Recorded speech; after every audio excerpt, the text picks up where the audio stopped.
Kongrenin değerli katılımcıları, hepinizi saygıyla selamlıyorum. Bu ilk oturumda 4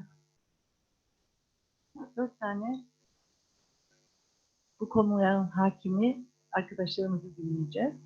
Ben onları şimdi sırasıyla takdim ederek çağırayım. Sonra konuşmaya başlamadan onların özgeçmişlerini sunacağız. Ayrıca toplantının düzenlenmesinde büyük emekleri olan Yüksek Bey'e çok teşekkür ediyoruz. Yaptığı güzel konuşmayla iyice bize öğretti o fakültesi. Hiç şaşırmayacağız bundan sonra. Üniversitenin Sayın Rektörüne çok teşekkür ediyoruz. Bizi konuk ettiler burada.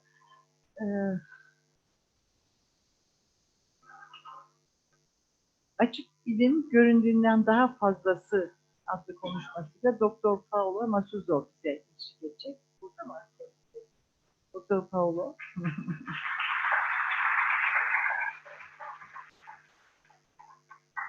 Avrupa Açık Bilim bulutuna doğru yerli altyapılar için yerel temelde yansımalar adlı konuşmasıyla Doktor Paolo Bruni bize eşlik edecek.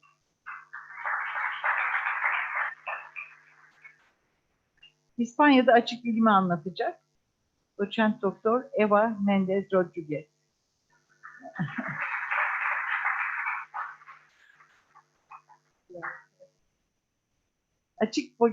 Açık bilim politikalarının tasarlanmasını da yine Doktor Marina Engelaki anlatacak. Kendisini davet ediyoruz.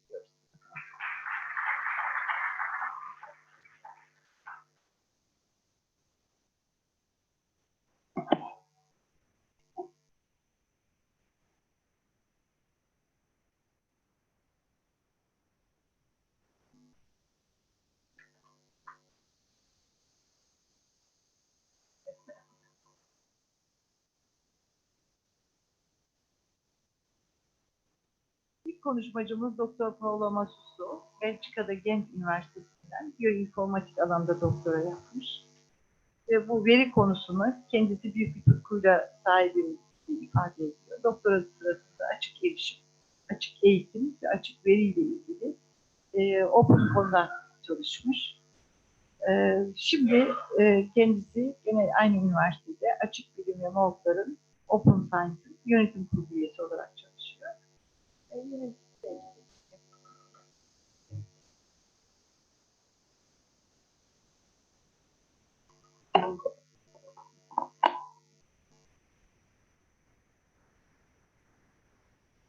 Do I do this on my own or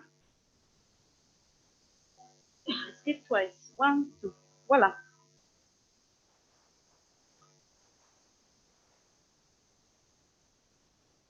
Bu arada 4 konuşmacımız var. Hepsini dinledikten sonra sorularınız olursa küçük bir tartışmada vakit ayıracağım.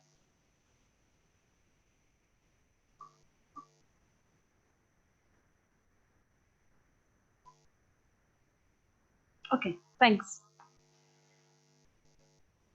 All right, I'm very happy to be here. Thank you so much for having me.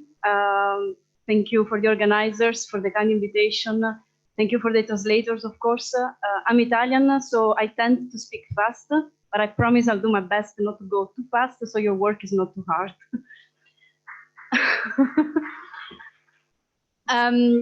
So I'm very happy about what we have already been discussing and hearing about this morning, because it actually kind of sets the perfect environment for whatever it is I would like to talk to you about today.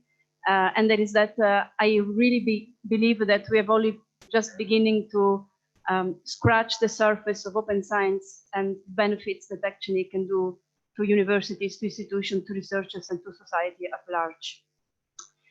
Just to set a bit the ground, I have shamefully stolen this definition of open science from the Accelerate Open Science project from the Netherlands, which was very recently launched. And I've highlighted here what I believe are the keywords to keep in mind when talking about open science practices. So it is a new way, as it was already said, to conduct, publish, but also evaluate scholarly research. It is based on the fact that we should increase cooperation and transparency at every stage of the research cycle, with the objective to lead to more robust scientific results, also efficient research and access, equal access for everybody. Of course, what does this lead to? Greater societal and economical impact. What I also believe is that open science is the science of the future, is that we are here today to talk about open science, not because we have the option to. Really, we have no other option anymore than just embrace and be all on the same boat with open science. If it's true that we want to meet the 2030 agenda and the sustainable development goals. I really believe we need open science for this. As a matter of fact, yesterday I was following the UN Open Science Conference live stream, and it's also not a coincidence that the 10th of November we celebrated the World Science Day for Peace and Development with the theme of leaving no one behind. So since I started advocating for open access and open science, a lot of things have happened. We could be talking about these pillars here forever, and there will still be space for talks and improvement. But I really believe that we are now at the perfect stage, at the perfect moment when we need to keep the momentum go. We need to make sure that we keep surfing this wave of open access and open science, and that we use it at the very best of its potentials. And that is exactly the message that I would like to give you today. And that's why I decided to entitle this presentation, Open Science, More to It Than Meets the Eye. I am probably going already too fast. Okay, if there is one message that I would like to share with you today, and it goes a bit back with what we heard already this morning, is that I really believe it's time we move away from research excellence, at least the excellence as we have defined so far, and we start instead talking about responsible and inclusive research. In a very short name, we need to start talking about values. And this is why I really believe the human factor that was mentioned is really the key for the full transition to open science. Just to set a little bit the background, I've listed here what is the normative system of science as developed by Merton in the 40s.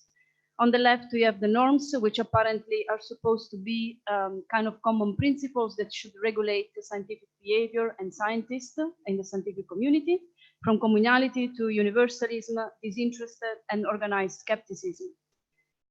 For each of these norms, you can think about a counter norm, which you will find on the right side of the slide. Secrecy, so everything is kept closed. Particularism, where we do evaluate research on reputation, professional background and affiliation rather than merit. Self-interest, when science, of course, becomes a competition. And dogmatism, when we invest in promoting our own career rather than, consider all new evidence to make actually society progress. So, very long story short, basically every time we choose for a counter norm, we are choosing for quantity over quality. This is very simply put. I don't want to oversimplify the issue at hand, but this is very simply put. And what do I mean with quantity? I mean, of course, how many papers we publish, how glamorous are the magazines that we publish in, impact factor, once again. In a very, just two words, I mean research excellence. And don't take me wrong, I'm not saying we don't need to be excellent. I just say that it's really time we embrace open science practices to redefine what we mean by excellence. So what is research excellence? I've done a little bit of research myself, and I've collected here possible answers, of course, the ones that I like. The holy grail of academic life, a word we have chosen to avoid to have a conversation that would be otherwise very difficult, conversation indeed about values. Something that tells us nothing about how important the science is and everything about who decides. Excellent for whom, rather than why and what. And last but not least, my favorite one, in its current form, research excellence is a very dangerous rhetoric that undermines the very foundation of good research and good scholarship. And I hope to be showing you why is that. So one of the things that research excellence does, unfortunately, is to reinforce the so-called Matthew effect. This is the cumulative advantage effect by which those who have,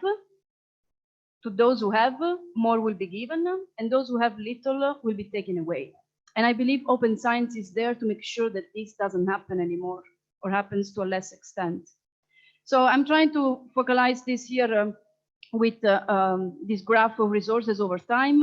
You see the blue, the upper trend, well-rewarded research and institutions. To those, more resources come in, more impact, more prestige, while the rest, kind of struggles to keep up. So this cumulative advantage effect, of course, brings with it some dangerous risks. First and foremost, competition for resources. Resources are scarce, and sometimes competition calls for gamesmanship. So people have to learn to play the game in order to win it. Discourage the publication of so-called normal science, for example, replication studies, or as we have already heard, negative results, even though I don't necessarily like the term, positive failures. Those are very important, and create a bias towards novel, positive, and sometimes even inflated results.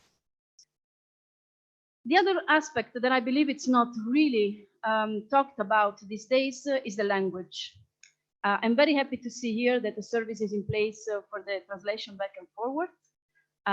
Now, we all agree with the fact that English is the lingua franca of science, and somehow it has to be, because we need to have a means to all understand each other if we really want to work in the world towards global science. Of course, sometimes, especially native English speakers, and this is nothing personal with anybody, we sometimes tend to believe that all the information that is important and that is relevant is in English.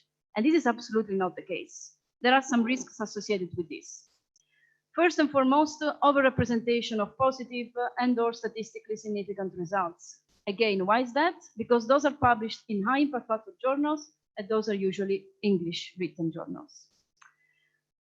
Some information might be overlooked, especially information on local species, ecosystems, and phenomena. They are pertinent to the local areas, and they are written in the local language. So this might be overlooked. On the other hand, what happens is that a lot of the local information is now unavailable in the local languages.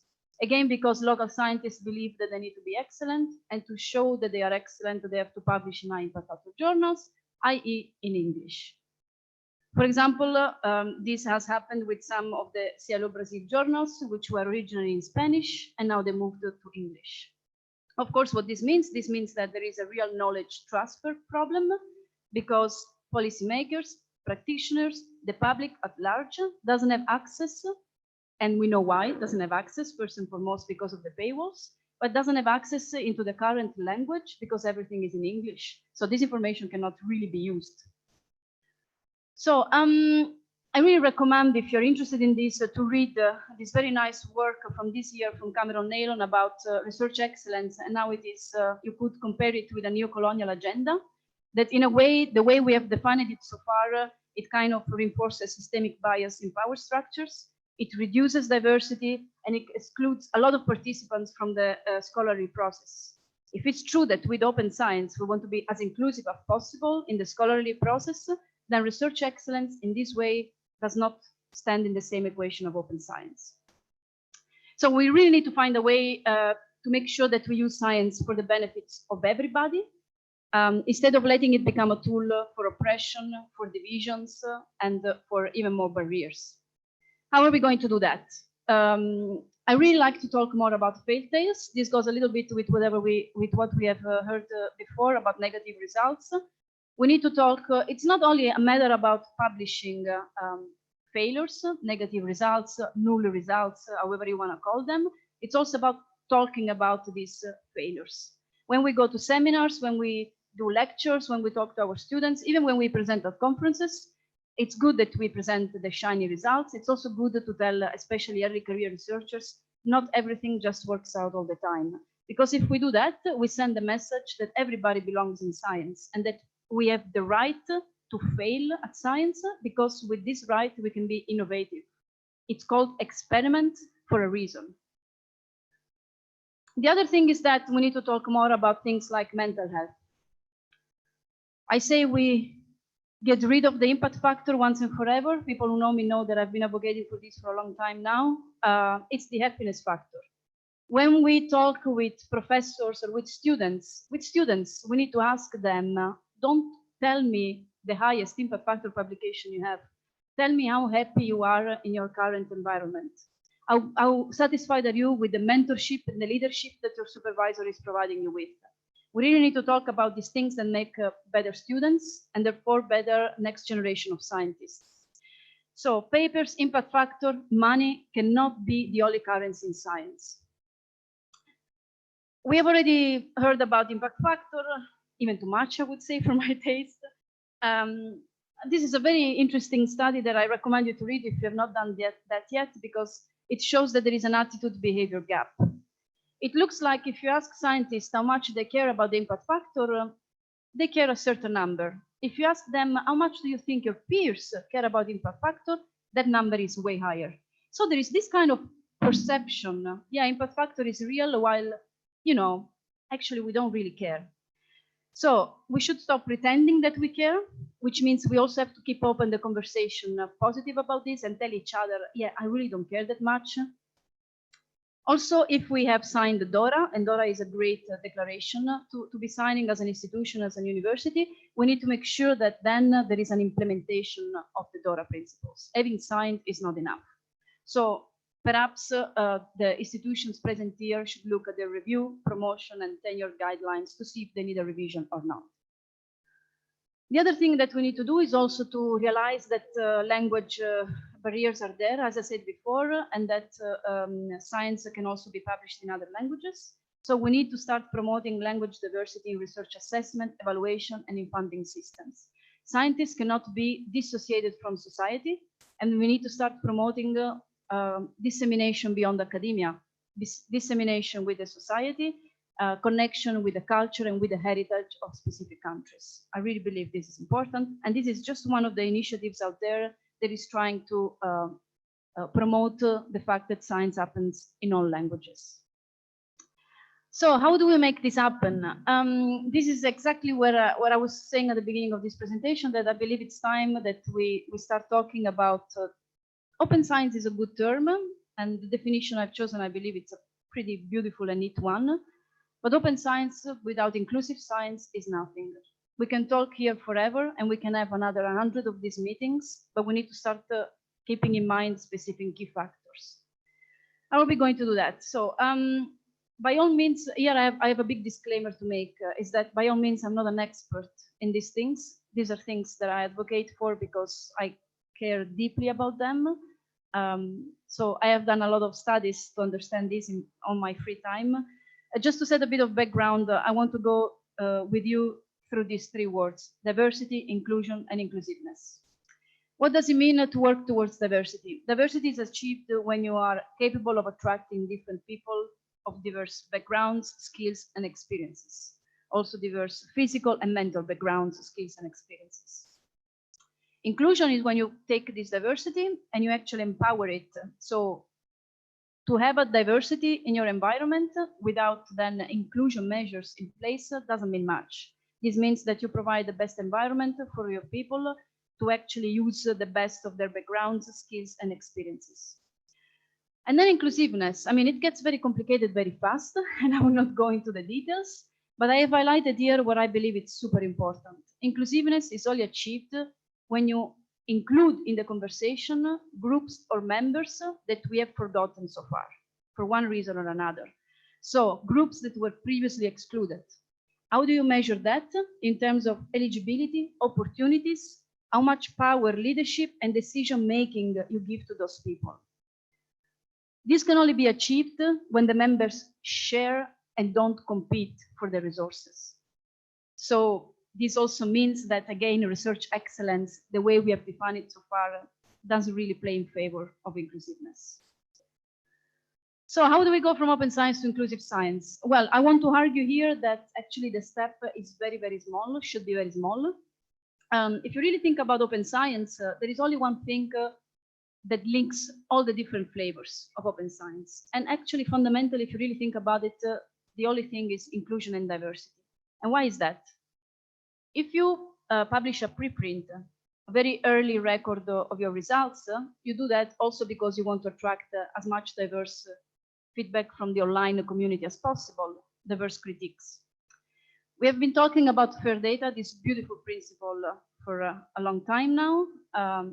Even there, when we talk about fair data, we're talking about machine reading and interoperability as a way of diversity and inclusion, because we want to make sure that machines are capable of visiting the data and that machines talk to each other and understand each other. That's also diversity and inclusion. So where I'm going with this?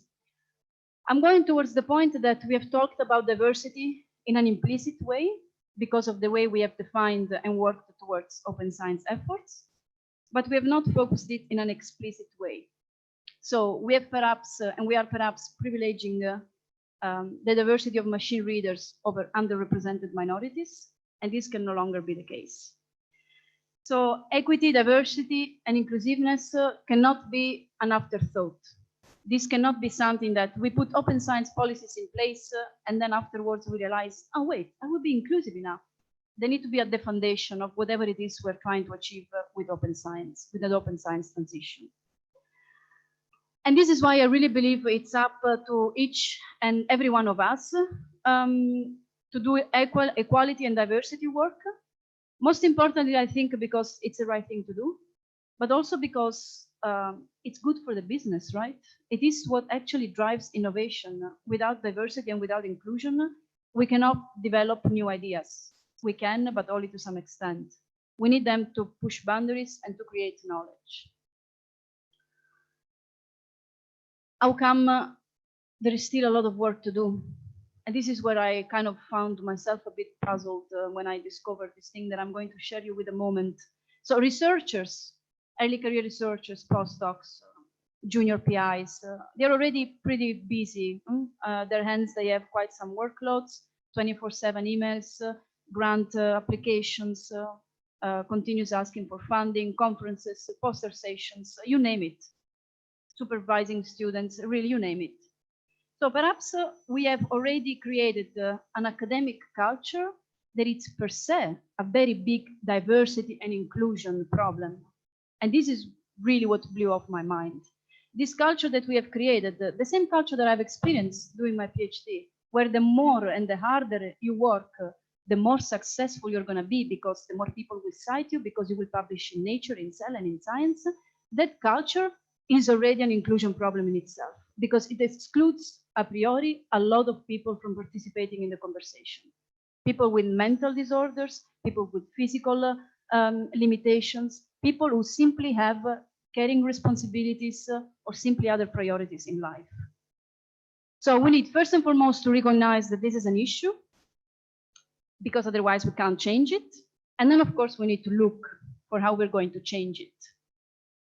The good answer and the good news here is that we already have a way to do it, I believe. And I believe open science, that's where we're only scratching the surface. I really think that if we all embrace the true foundation of a real transition to open science practices, a lot of these things can go into the right place by themselves. So how are we going to do this?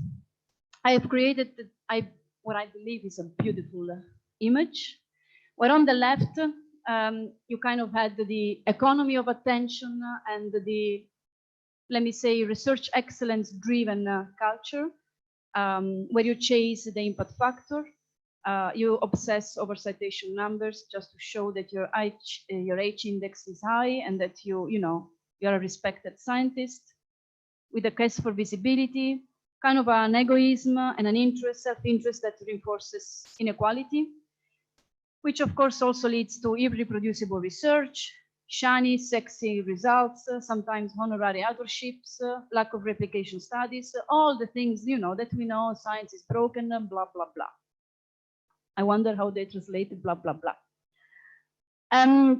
So with open and inclusive science, we can go towards what we need to fix the culture, the academic culture.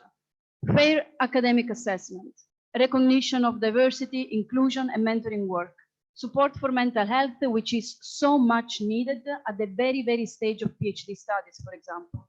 Collaboration, promotion of diversity, participatory research, reproducible, transparent, and responsible. We forget about research excellence the way we've talked about it so far, and we talk about the human impact, which from now on I'm going to borrow, and we talk about values. So this is basically the last message of this presentation, which I would like to end with two calls. One for the younger students and PhD candidates in this room, if there are any, I would imagine so. Don't be afraid to embrace open science, embrace incrementalism, so do it a little bit at a time because every single step counts. But the other is for the, I wanted to say older, but no, the more senior people in the room. you have to set the example. You have to show your students that this is possible, and you have to show your students that you are fully engaged with transitioning from the left side of this brain to the colorful right side. So yeah, do that, please. Thanks. That was it.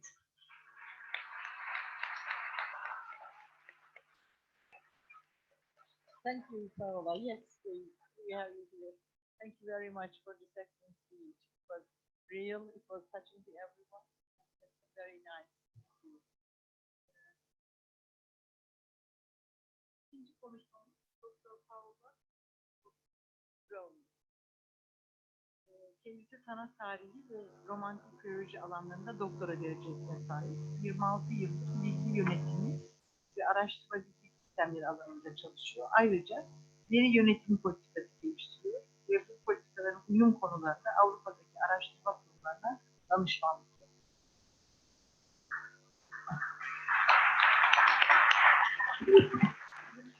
So thank you very much. Thank you for having invited me here to İzmir. For me, the fourth time I come to Turkey, and I really enjoy it. I would like to say this. So thank you very much for your hospitality. So I came today with a presentation and with three messages. I'm involved in the EOSC building process. I started at the University of Vienna, where I'm on sabbatical now, and continued from the Technical University of Vienna, where I'm based at the moment. From both universities, we are pushing the Austrian landscape into the European Open Science Cloud. We, it means it's a group of persons. We are all together working in this building process. Now, the message I would like to send to you is that the EOSC is not only a European Open Science Cloud, but it's also a European Inclusive Open Science Cloud. Why? Because the European Open Science Cloud is not a cloud. This is the first thing. Open science is not European. So the message is to invite you to participate in this process. How? I will now show in these couple of slides. The EOSC is not a cloud made in Brussels. It was a decision of the Council. It was not the Commission who decided to create the cloud. It was the Council, it means the Member States. And if the Member States, they decide to do something, they also should think about the financing of these operations. Then they ask the Commission to do the implementation. So this is the first. It's not made in Brussels. Second, it was launched in Vienna because of the European presidency. At that time it was Austria. And it was strongly supported by the Bulgarian and the Romanian presidencies. So the vision is to give an access to the 1.7 million researchers that are addressed by the European Open Science Cloud, to give these researchers a way to dock on the cloud and all the services and all the data that they are producing. In order to bridge all the huge fragmentation we realize. But this does not mean that only the European researchers are invited. You are as an associated country, you too, you are invited to participate. Then there was a period where it was decided to work along 6 lines of action. They were concerning the future architecture, the future development, production, and governance of data, and how the services would be implemented in order to service this data. And then the next line of action is on how to create access through the interfaces, but through other services, to these services and data, and then rules and governance. Nowadays, the whole of Europe, thousands of people are working on the new governance model of this European Open Science Cloud. So everything you will receive as information in the next months is all concerned about the new governance model that will govern this cloud. So the EOSC is not a new dedicated infrastructure or software package. And it's not a project, it is a process.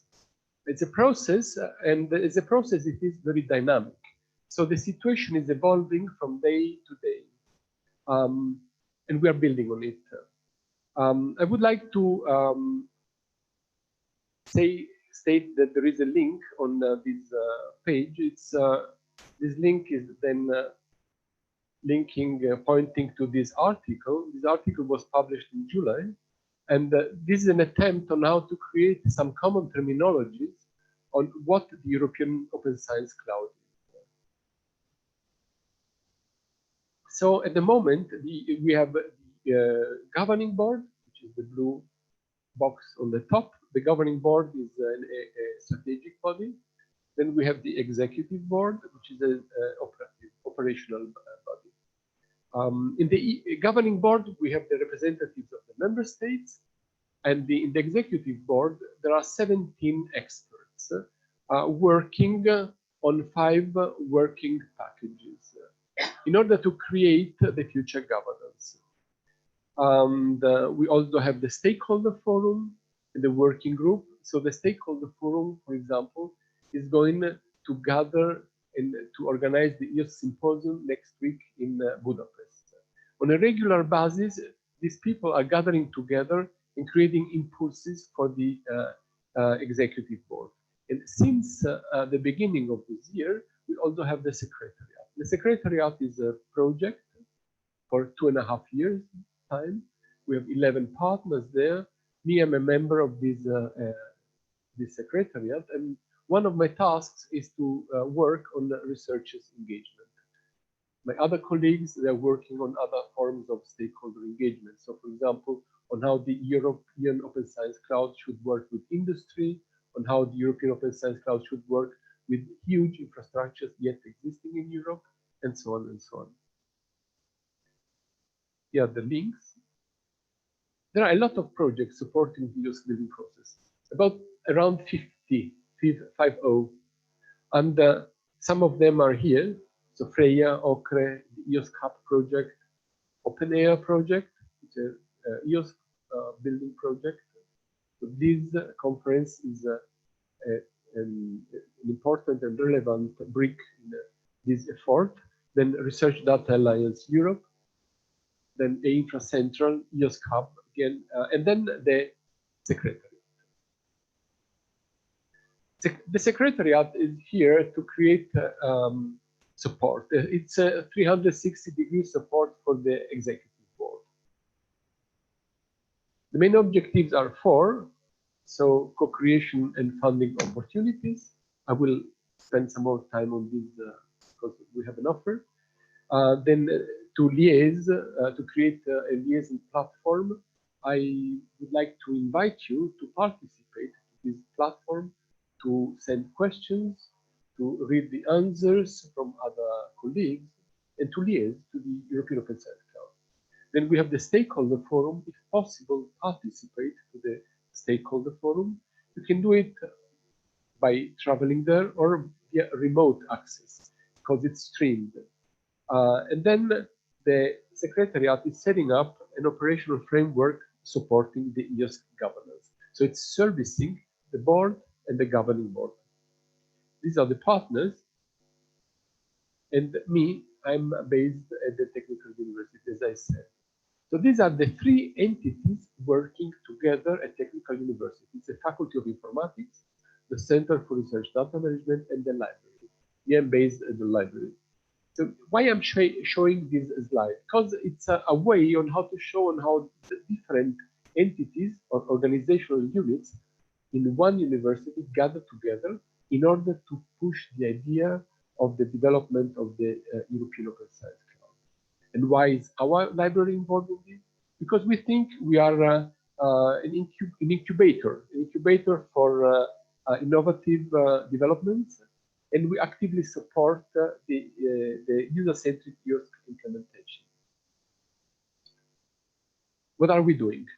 We are creating an ambassadors program. It means known researchers gather their community. We give them the information they need in order to gather information from the community, what they need in order to approach the European Open Science Cloud. The second is we try to give researchers a voice. How do we do it? We are programming and proposing a series of workshops. One of these workshops, for example, is organized by inviting the European University Association. You have heard this morning the presentation about, and asking them, what do you need?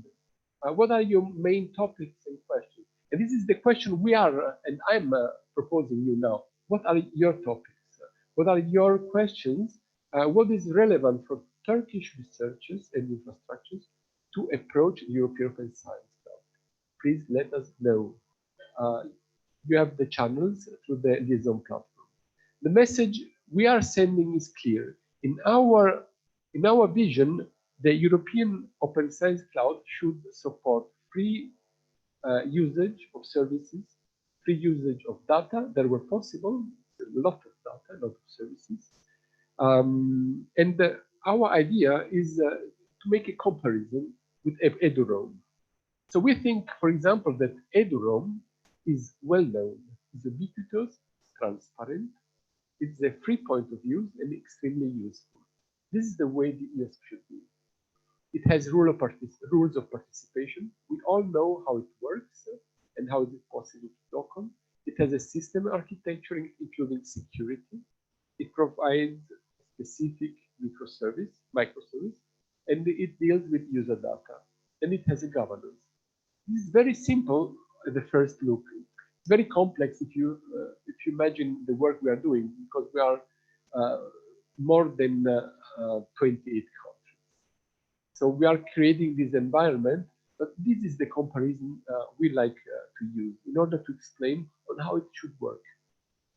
So we are preparing our program. It will start in January. We will launch the ambassadors program. We prepared events. They will also be launched in January. And we also prepared videos, interviews. So 3 of them are online on YouTube. I don't have the links now, but it does not matter. They will be published at the EOS Secretariat webpage. In the meantime, that we are working on the EOS Secretariat basis, there are some other projects, and I mentioned it. I would like to show you what 5 other projects are doing right now, these days. These are the so-called 5B projects. They are covering with their activities the whole of Europe. Here is Brazil missing, although Brazil is covered by these activities, by the yellow project, which is EOS Synergy. Then countries like Armenia, for example, here, or Serbia, which are countries which are not officially in the European Union, but as I mentioned, it's a open science cloud. So what are these projects doing? They are collecting useful data about infrastructures, and this data will then be analyzed till the end of this year, and the first report is expected in February. This report will then be sent to the Secretariat. The Secretariat will then use this data and combine this data with the results of its own surveys, the events, the results of the events I was mentioning, and then give this information, forward this information to the stakeholders and to the executive board. And the working groups of the executive board will then be able to propose some definitions, some ideas, or they will come back with further questions. So my last part of this presentation is concerning the co-creation process. We are asking stakeholders to participate. Stakeholders, and you are stakeholders, are asked if it's possible to create events like these, or to create studies, produce analysis. And in order to do so, it's possible to apply. You can apply for money, for funding. You can do it by, an individual can do it, A group can do it, an institution can do it. You can also do it with some other institutions, you in Turkey with institutions from other countries like Spain, for example. And it's very easy. So there is a page. The page is, you give it the link, it's pointing at this page. There are 3 possibilities. 2 of them are really interesting. First one are the so-called open calls. The Secretariat is creating calls where it's written, we need support for the X or activity Y, whatever. You can answer it and propose yourself. The second possibility, it's easier. You have the idea and you propose it. And within a time lapse of 5 up to 6 weeks, you will get the answer. It's possible to be funded in this issue. So how can Turkish institutions support the youth building process? You can organize workshops on know-how transfer on the youth building process, to ask us. Your institution can entice research institutions and funders to get further engaged with the youth building process. So you have a TÜBİTAK, but this is not the only funder who is possible. You have also industrial corporations. You have NGOs that can be involved in this process as funders, as corporation partners, or a town. So ask them and participate. And your institution can also contribute to the creation and development of the right environment for common terminologies in your building process. You can identify priority topics, your priority topics. You can share stakeholder contacts. You put the players in contact with relevant initiatives and projects. You promote participation to initiatives. And you can foster the creation of working groups addressing collective suggestions.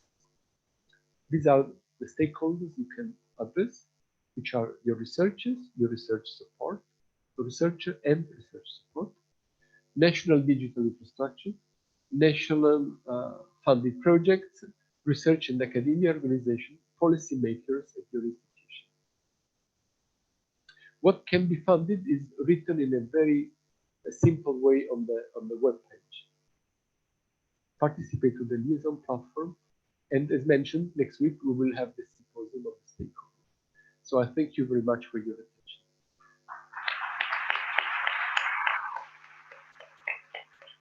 Thank you. It was very nice to follow your support.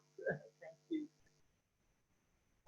Diğer konuşmacımız, Almanya'da açık bilim, AB bağlamında zorluklar ve girişimler.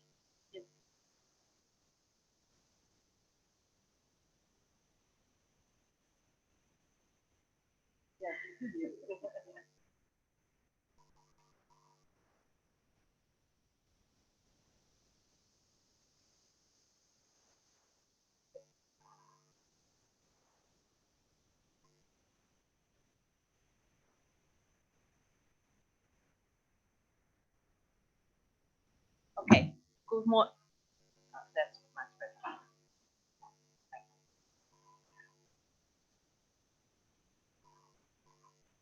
Thank you very much. Good morning, everyone. It is a real pleasure for me to be here today. It's my first time in Turkey, and I'm not realized that I'm here, by the way, because I arrived last night at 3 a.m. So I want to interact with you more to realize what are your concerns and what are your things. I want to thank the organizing committee for inviting me, and also my colleague Pilar Rico from the city in Madrid, that she couldn't come and she thought that I could. And I say, well, I can't because it was yesterday in France.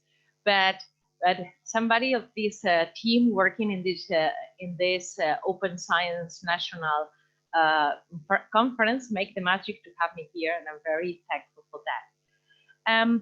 I want to talk about open science in Spain, but also what I want to talk is about the challenges and initiatives that we have in the European context, because I have to congratulate you guys because it's your 7th National Open Science Conference. I was yesterday in France in the 2nd National Open Science Conference, and France has a national policy. So what is better, to have an implementation plan or a full-fledged policy? I was just thinking yesterday in the plane about this, because in Spain, we don't have a full-fledged policy, but perhaps sometimes the willingness of the country to do things, to belong to OpenAIRE, to join. Look at you, you are a bunch of people that you are interested in all these things. So let's think about what is the challenges of implementation open science. In general, I always say that I can talk about open science with many hats, because I'm a librarian by training myself. I'm a researcher. I'm currently running 2 projects at European level, FAIR is FAIR and FAIR for Health. My research is on metadata for research infrastructures, digital libraries, etc. So I'm also the new European Open Science Policy Platform Chair. I can also talk about open science as a research data Alliance ambassador. I said before I used to be a faculty member, a researcher. Now I'm a champion, an ambassador, an advocate, but still I'm a researcher. And also I can talk to you about the national open science policies, because I'm belonging to the 2 groups in Spain that they are leading this thing. But also I can talk about my institution, because I'm the Deputy Vice President for Research Policies in my university, which is where I have my real jurisdiction. I will tell you, because it was the will of the organization, that I focus in Spain. But when I focus in Spain and in the national level, because you can compare, this is very useful in general. We compare, I would say, we are better than the French, we are worse than the Turkish, and we have to compare all the time national approaches, because it's a way that we motivate each other. Well, the line of my presentation will be something like my overview of open science, because Paola did hers, and it was terrific, but I will just approach which is the context in the EU for the open science. What are the challenges, and the main challenge, which is the manage a complex change, because every change needs an effort. Even if you go to a better house, you have to make the effort of moving. So even if you go to better science, you have to make the effort of the transition. And this cultural change is really, really challenging. And also we'll talk about motivators of will, because they are the main issues that they make things happen in science and researches and in universities. And also I would like to talk about implementation, because since I'm the chair of the Open Science Policy Platform, I'm resigned to make yet another declaration. I think we have enough declarations. We all agree upon declarations and recommendations. We do really need practical commitments for implementation. So I'm just creating 2 hashtags in Twitter, and instead of yet another declaration, I use PCI, which is a practical commitment for implementation. So let's practice open science, and let's try to do this. And also, I'm telling you this thing because this is my willingness to transmit in the policy in Spain, to transmit in the policy in my institution. For example, in my institution, I'm not working in a full-fledged policy in a mandate. I'm working from a bottom-up implementation and creating research groups that they are fully committed with open science, because they are going to be exemplar for the others. So that's what I really believe. This is the main context that we have in Europe. Probably you have heard about the responsible research and innovation, where openness and transparency are integral components of the research and innovation process. As a part of this, open access is one of the key issues of responsible research and innovation, along with the public engagement, with gender equality, governance, etc. And also we have this kind of badge that the universities got, which is the Human Research Excellence Research Award. It's a badge in the university, but it's an award that commits people to belong to the responsible research and innovation when you contract human resources, or when you have these newcomers in science. So in general, there are many definitions. Paola mentioned one that is lovely, But in general terms, and in your presentation, you also have umbrellas. People think that the open science is an umbrella term that gathers a lot of things and below. But when I started thinking about my own umbrella, I made my own umbrella, and I realized that what I needed was a mushroom, because an umbrella wasn't enough, because I need roots. Actually, I made a biologically incorrect mushroom, because the mushrooms, if there is a mycologist in the room, they will kill me, because the mushrooms, they don't have roots. But my perception of the open science has roots. We need research integrity, because we don't talk enough about research integrity, and it's a key issue. We need research infrastructures. Paolo has told you about EOS, which is the main data infrastructure for the European open science. And also we need to talk about the reward system, which is another root, and is the cornerstone and the bottleneck that make open science happen. And in my perception, citizen science, the participation of the citizen, is transversal to open science. I cannot believe open science without the participation of everybody. Paola was talking about inclusiveness and equity, which is important, the access of the information, but also the participation of the society. Because if not, in the universities, we are machines of making papers. But what we have to do is become the research system in a machine to change the world. So in this context, where the mushroom grows, where the open science grows, is in the biggest context, in the soil of responsible research and innovation. This is my perception, but it's very funny because I found my own mushroom became again an umbrella. So somebody says that this is adapted from Eva Mendes, but they made my roots in research infrastructure, research evaluation, and research integrity, something around the umbrella. So different representations at the output. But this is probably another representation of what open science means. Generosity in science. That means diversity, for sure. That means fairness, not only fair data, but fairness in the real meaning of fairness, collaboration, openness, sharing, giving, and service.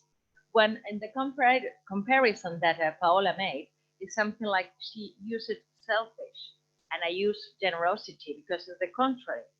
And because nowadays the system, the scientific system, and I believe in this in my own career, every 6 years in Spain you have to evaluate your research performance.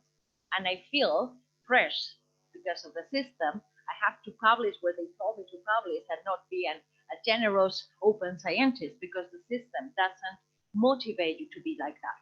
But I think the key of happiness, the new impact factor is going to be the happiness factor. And I say that the key of happiness in general in life is generosity.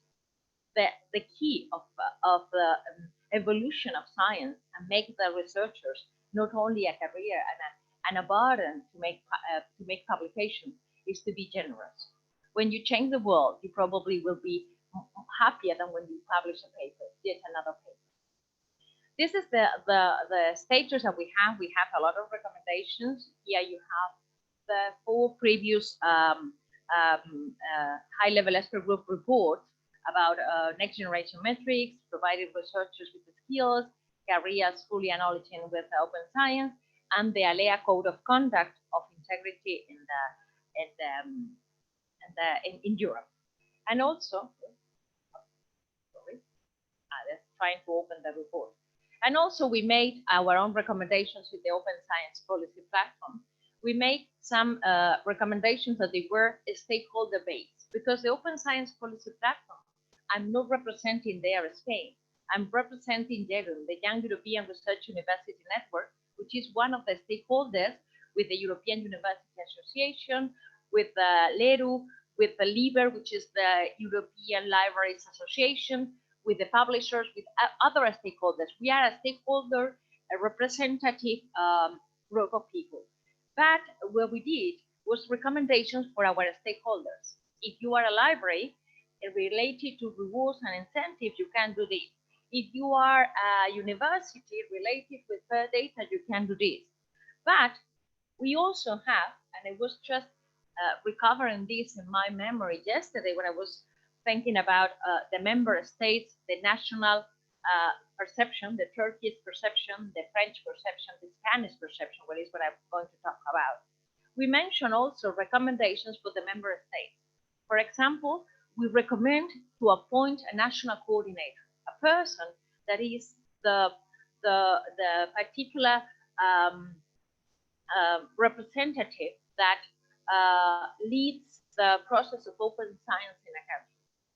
In the 21st of November in Helsinki, they have created the network of national coordinators.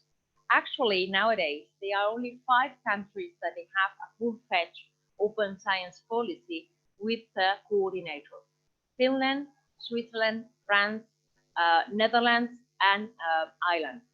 Those people are the key people that they create this network of coordinators. But even if you don't have a full-fledged policy, you can have a coordinator of the activities. That is the right interlocutor with the others to align member states' policy. Why this is so important? Because even when we want to do a lot of things at a stakeholder level, we bump always in the national policy. For example, I can make a group of researchers, including Turkish researchers. We have the same interest. We can do, a plan to convert our research in open science, blah, blah. But then you bump into your own national system because you want to build a career in your nation, or at least in Europe or in a region. So it's very important that the member states, the national boards, are aligned with the principles of the new scholarly communication and new open science at European level. And this is also the other framework that we have. This is the Horizon Europe, which is the next work program. That is going to be the open science, a transversal objective. And actually, in the co-design and the co-creation of this new framework program, they mention many times open science. But we have also some practical commitments for implementation from different stakeholders. For example, you heard about Plan S, which is something that several funding agencies, they address a policy to make compulsory the publication of open access, all open access in the publicly funded project. This is nice, but we can talk for hours about Plan S. But what is really valuable is that it's a real commitment. I'm a founder. What can I do for open science? I'm a faculty member. What can I do for open science? And the funders, they do what they think they can do, which is asking for that. But anyhow, we are still in among reports and recommendations. And what I really want to have is to embrace all these recommendations, all these reports, and make something practical. And that's why I'm very happy that in the new report, finally published last week, of indicators, frameworks for fostering open knowledge practices in science and scholarship, they don't have only recommendations. They have also 149 indicators to play with them to apply new ways of measuring science. So this is the first time that we are trying to move the world, and I'm very happy because in the report, Paul Waters, who was the chair of this group, mentioned practical implementation, practical commitment, which is something that we have to do. But what happened is that the real challenges are the building blocks, of the real challenges. And what we are doing is trying to manage a new science where the motivators of will for researchers, for academics, are money, law, and ranking. I'm so sorry to be so honest. I'm a faculty member, I'm an academic, but I apply for grants, I have to follow the rules, and unfortunately, the rankings motivate all the institutional things. But also there is something more important that is the seduction. We have to make open science the by default, but not in a mandatory way. it has to be by seduction, because it makes you more happy, because it makes you, it makes the science easier. For example, if the EOS is like a DROM, or what I say like WhatsApp that everybody uses, but they don't think about why they use it. Have you ever think about why you use WhatsApp? To do it. That's it. Full stop. It's useful, it's cheap, it's absolutely convenient. Open science should be like that. We have to try to make this seduction framework about making it easy, motivate people, and help them to be open scientists. Because the scientists, we want to do our research. We don't care about all open access. I have a conversation with my vice president of research, and he told me, I have no clear what is green, what is gold, when I can put it, because I do something else. So we have to be very conscious. And here is when the motivators of will meets the PCI, the practical commitment for implementation.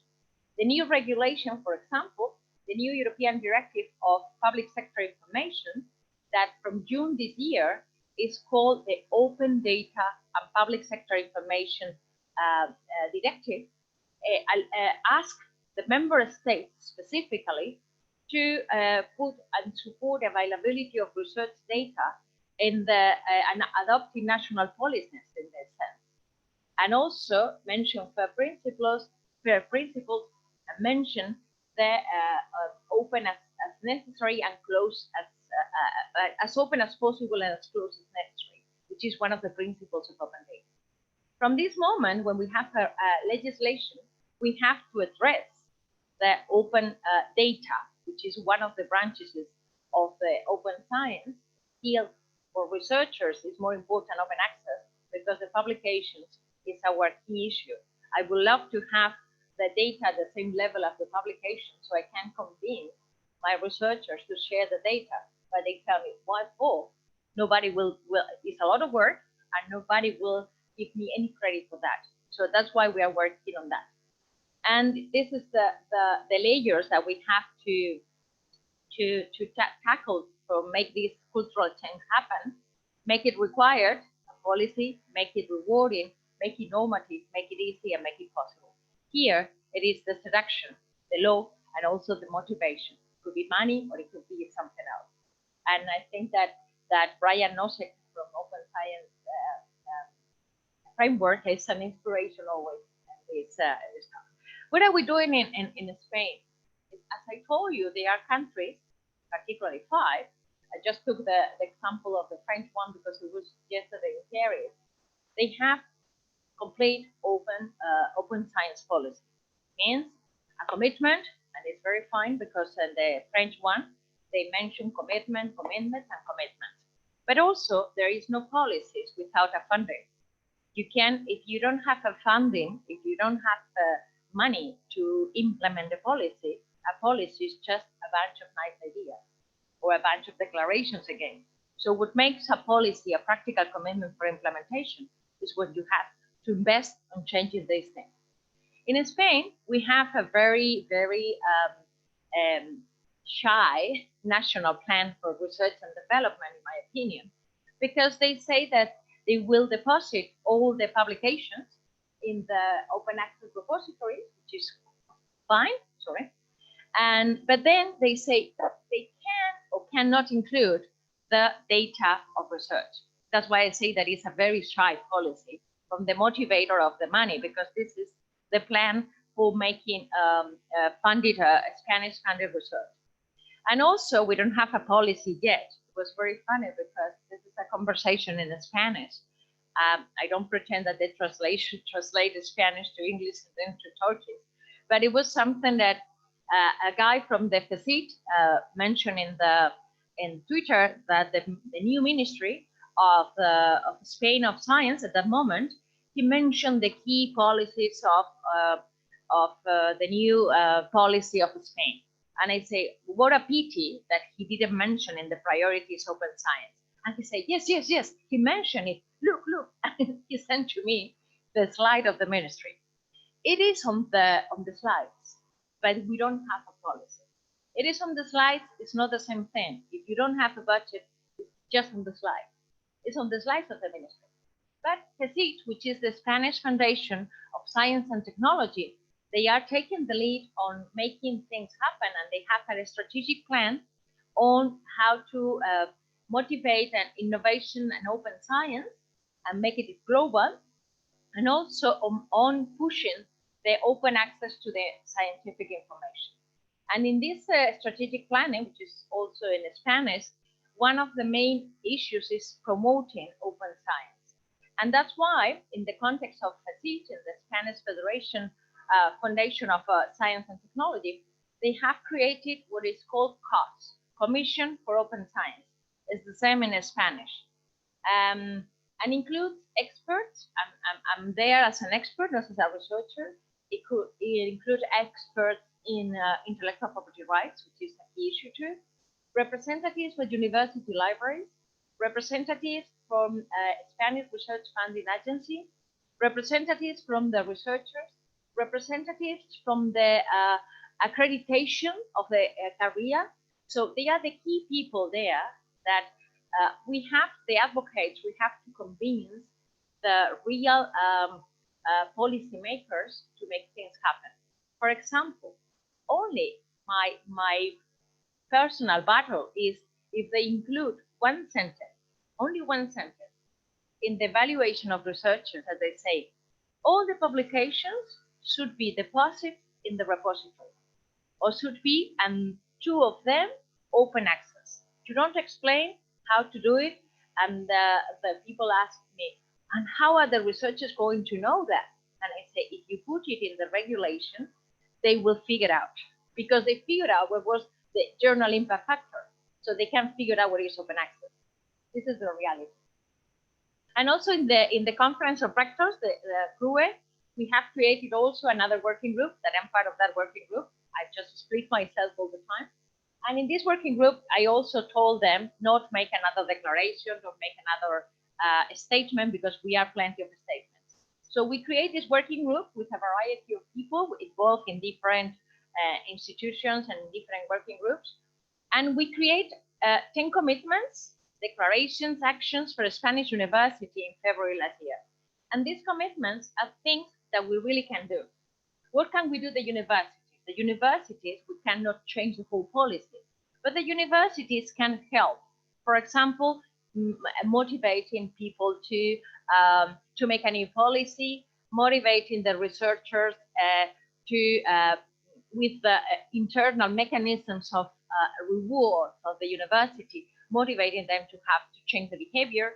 And also, we are very committed on analyzing where we are.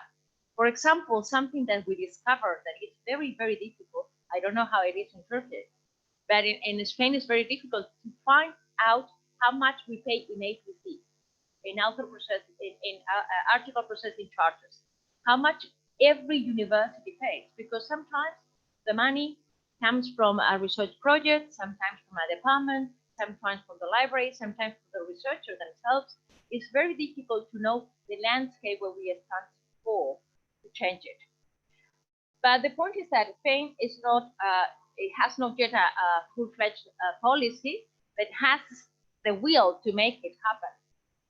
I think it's working with the key elements of touching. It's not about talking to the libraries, because I'm a librarian and I say, I don't need to convince the librarians. We all are convinced.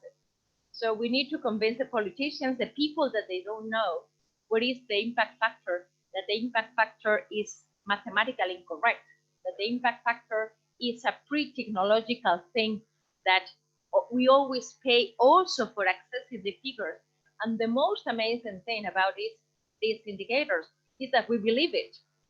Every time that I have to apply for my research performance, and I look in Clarivate and they say, this journal has a 3. Blah, blah, blah, and I put it in my CV, and I believe it. Why? We cannot make a believable system based on a multi-sector, a multi-indicator approach based on open science. So this is what we are working now, trying to convince people that we cannot blame the agencies that use the impact factor if we don't give them another option. But we are working, but we have still a long run to go. I hope you can join us in this path. Thank you very much. We thank you. We thank you. Son konuşmacımız Doktor Madina Gerapti. Özgeçmişi Ulusal Açık Bilim Merkezi'nde çalışıyor. Açık Bilim Avrupa projelerinde çalışıyor. OpenAIRE Advanced Politika'da görev gücünü koordine ediyor.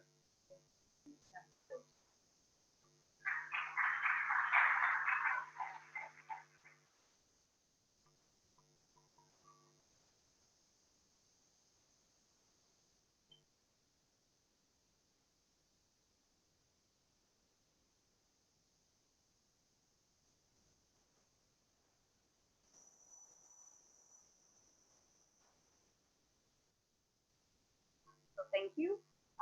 I know I'm the obstacle standing between your lunch, so I will try to keep it short. I would like to start by thanking the organizers of the conference and Buzikin Guzal for the very kind invitation and the excellent organization.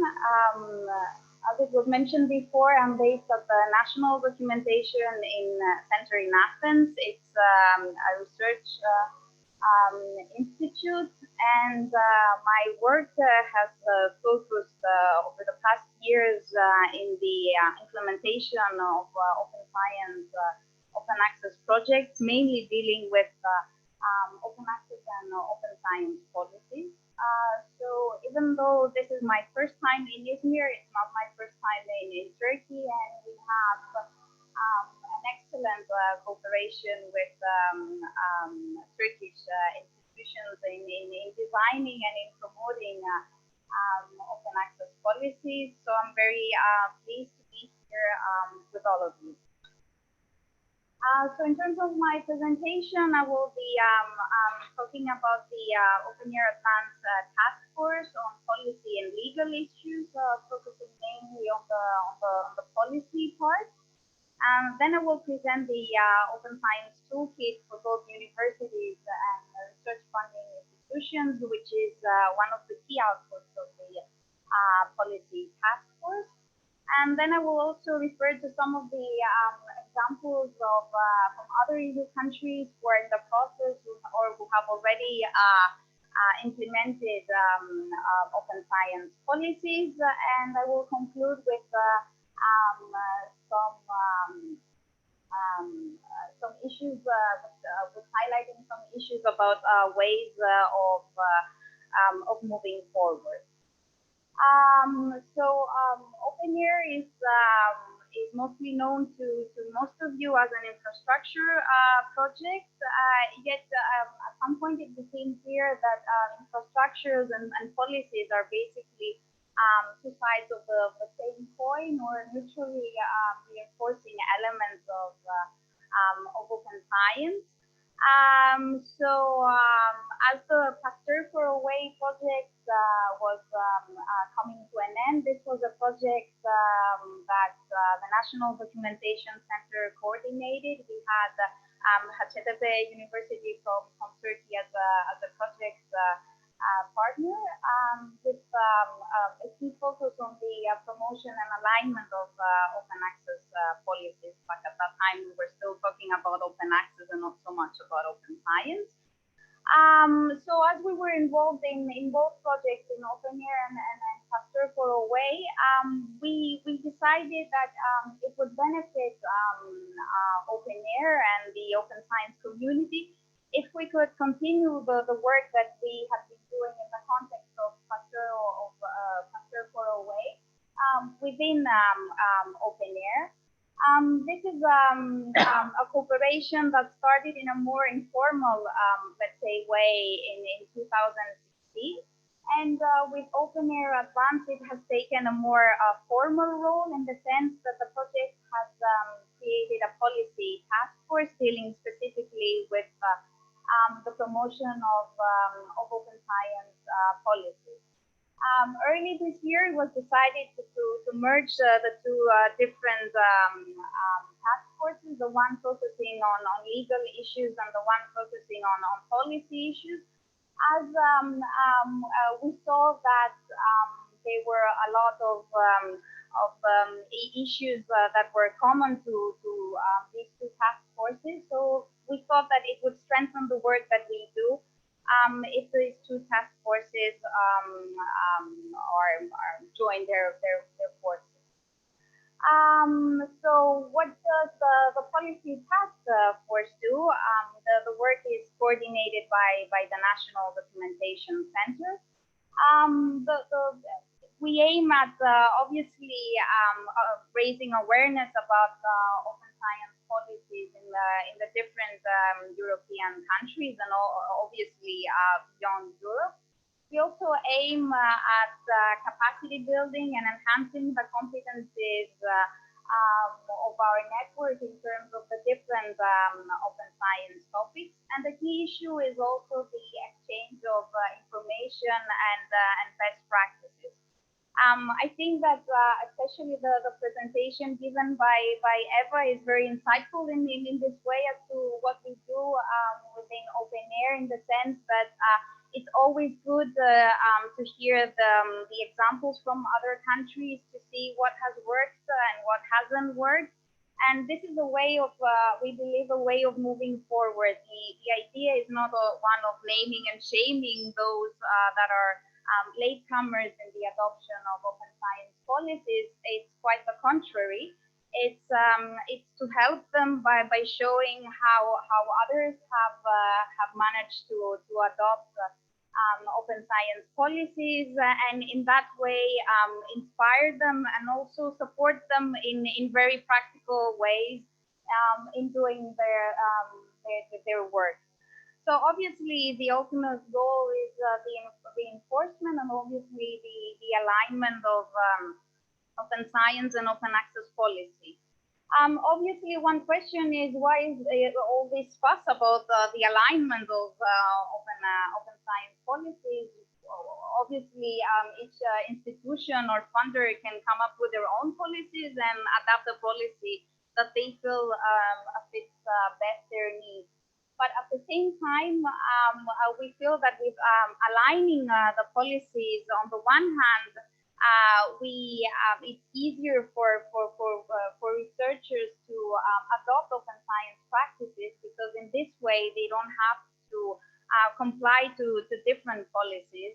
Imagine having a researcher that is funded, for example, by the European Commission through Horizon 2020, and at the same time receiving a research grant for a national funder who has like a different policy, and publishing a paper that they need to make open access, but these different funders have different requirements. So obviously, in this way, open science is not very appealing to a researcher. And at the same time, it becomes more easier to manage for an institution. In this process and in the work of the OpenAIRE Policy Task Force that we are doing, the NOADs or the National Open Access Desks are a central point. We refer to them as the national hubs for open science and open access policies. And NOADs are basically the European network within OpenAIRE, and they are like a central component of the work that we are doing. In Turkey, İYTE is the NOAD. They have been doing an excellent job. The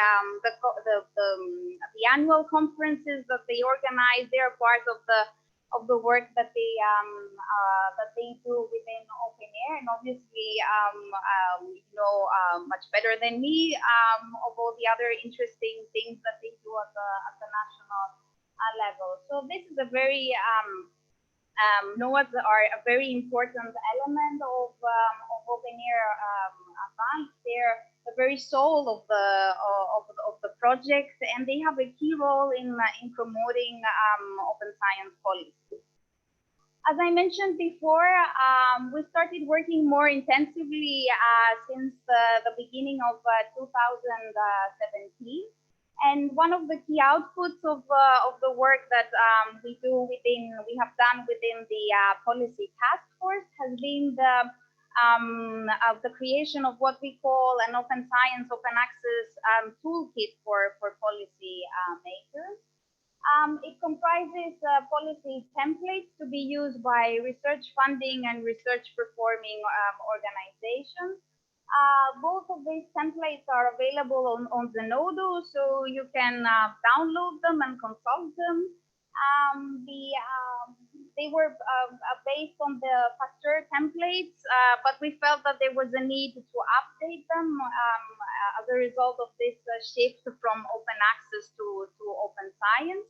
And in order for them to have a more holistic approach, let's say, in the sense that they include research data and also other items of open science, such as they touch upon issues of citizen science, for example, or open educational resources. It's not a take it or leave it template, obviously, because different countries and different institutions are at different stages of development. So we do understand that it's not always easy to adopt the template as it is. Nevertheless, we feel that it's a comprehensive output that can guide institutions and funders in the adoption of open science policies. And the second key outcome are the checklists, again, to help research institutions and funders in adopting open science policies. Obviously, in discussing policies, a key issue is how to define a policy. Obviously, you can have like a law that is passed by your parliament if we're talking maybe about a national policy, but then you have also the national funder policies. You might also have softer type let's say policies again, such as research plans or roadmaps, or even agreements between different parties. The key thing to remember that these are usually documents that include information about the scope, the roles and the responsibilities of the different parties involved. And they also touch upon issues such as compliance, monitoring, or the evaluation and the assessment of researchers. The structure and the content of the policy is also shaped by national factors. Obviously, the cultural aspect is once again a key issue, and also the existence of national infrastructure. In most cases, we've seen that infrastructure are the first step for the adoption of open access policies.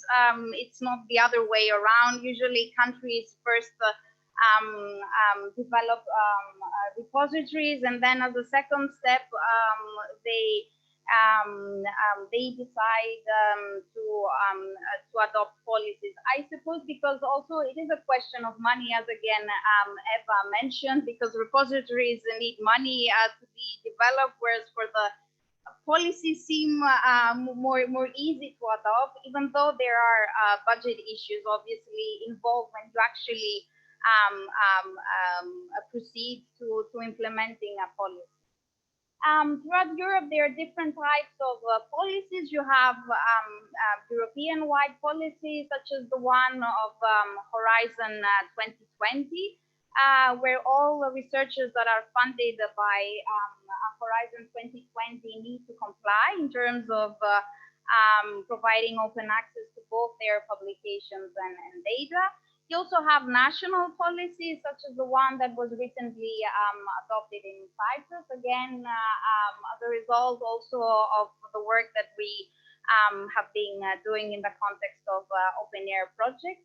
You may have an institutional policy, such as the one of the University of Minho in Portugal, or a funder policy, such as the one of the UKRI in the UK, obviously.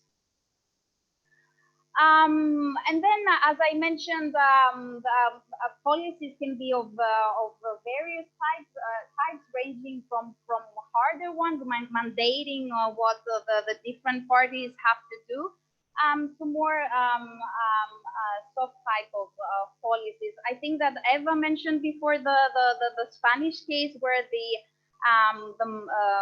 requirement in relation to research data is quite soft. So obviously there you have a question about the degree at which the researchers will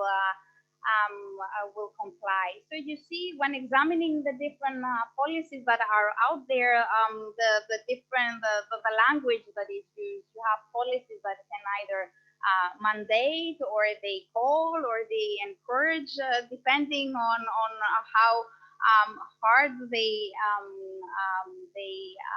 want to be. As I mentioned before, there are a couple of elements that are key in the design of the open science and open access policy, starting from the description of the roles and the responsibilities of the different parties involved. Usually we think that the policy is only about the researcher in the terms of what the researcher has to do, but it's not just the researcher. There are also other parties involved. For example, if we're talking about the university, then the university might also have specific responsibilities, in the sense of maybe providing training, or funding the necessary infrastructure, for example, or providing support to the researchers in terms of issues that have to do with licensing or copyright. So it's not just the researchers that have to do things. Then we have the most known aspects of open access that have to do with publication and research data. So there, a policy needs to specify what types of publication or research data we're talking about, where the researcher would need to deposit, and also provide information related to copyright or licensing issues, and also about the need to have a data management plan, which is a key element in the management of research data.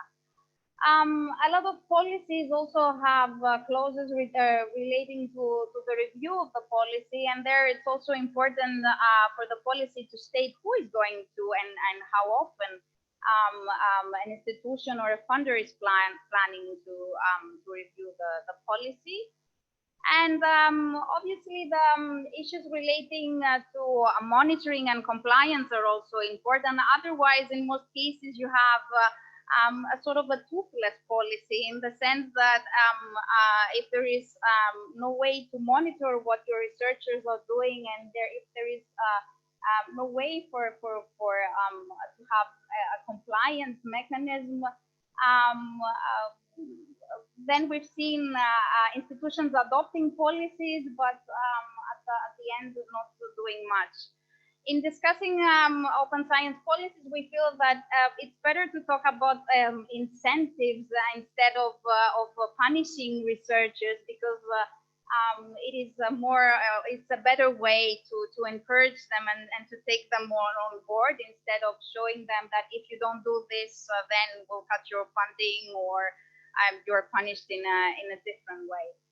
And it's also important to see if policies somehow integrate all these open science practices in their assessment and evaluation procedures.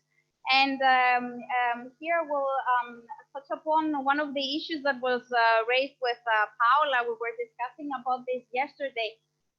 It's something that we do not focus on so much when talking about open science policies, but we also need to take into consideration the gender aspect and see how the policies may impact in the same or maybe in a different way on males and females. So it's important to have this in mind. For example, if we're promoting citizen science projects, yes, this is fine. This is under the umbrella of open science, but who is leading these projects? Is it again a male scientist? What is the role of women researchers? So in designing these policies, I would encourage you to also think about the gender aspect if we want science to be really inclusive. And then again, issues related to training and awareness raising. Again, who does what? And talking about universities, again, it does not have to be that each university, for example, has to come up with their own training program. Maybe universities can work together and provide like a common training program for their researchers. So creating synergies is also important in this process. As for the checklist that I talked about, it has a number of statements to guide again the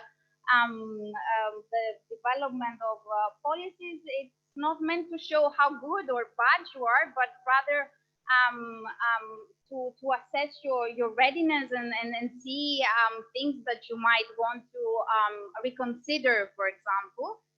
And just to give you an example, in terms of, for example, the reward and incentive system, you might have a policy that introduces as a formal criteria research and assessment of open science practices that integrates open science practices into the evaluation procedures.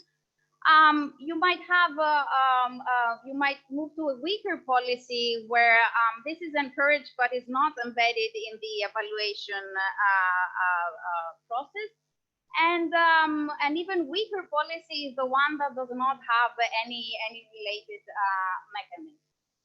I think that as we're running out of time, I suppose that I will go, I will skip the Serbian case, but I will just mention, and it's something that I think also applies to the case in Turkey, that they have created a working group in order to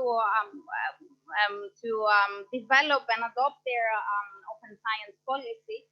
So if I can give you some concluding tips, let's say, I would encourage you not only to identify the relevant stakeholders in your country, but maybe think about creating a working group, which I know that you have already been doing in a quite successful way. I don't know whether the national coordinator role has come up in your discussions, but following up on Eva's presentation, maybe it's something that you would like to think about. It's also important to identify the key issues that you would like to work on. If you feel that research data at this point is important, I know that you have just created a related group, so this is very good. And if you have any further issues that you would like OpenAIRE to give you further support, either through your NOAD or through the policy task force, obviously we would be more than happy to help you. This is our role. I hope I was not too fast, but we would be very happy to discuss the design and the adoption of policies in Turkey further with you. So thank you very much for your attention.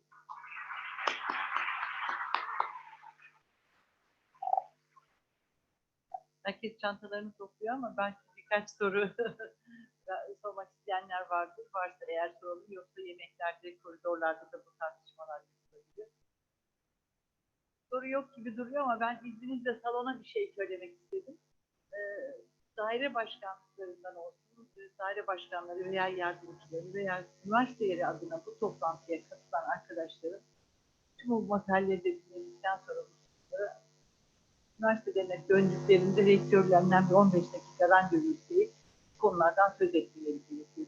Çünkü Türk üniversitelerinin açmakta olduğu yeni bir politikaya tüm üniversitelerin katılması ancak böyle olacak. Teşekkür ederim. Çok sağ olun.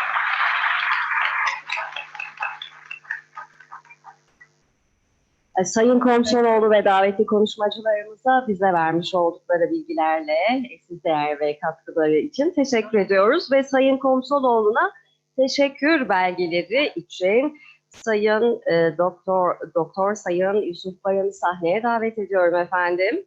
Aslında program devam ediyor gibi. Birazdan yemeğe geçeceğiz. Evet, bir küçük 5 dakikanızı daha rica ediyoruz. Buyurun. Buyurun hocam.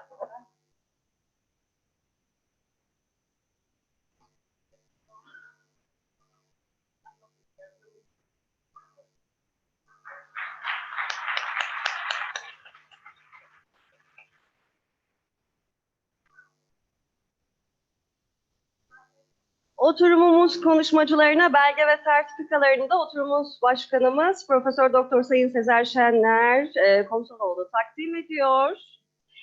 Ve öğle yemeği için bir ara vereceğiz.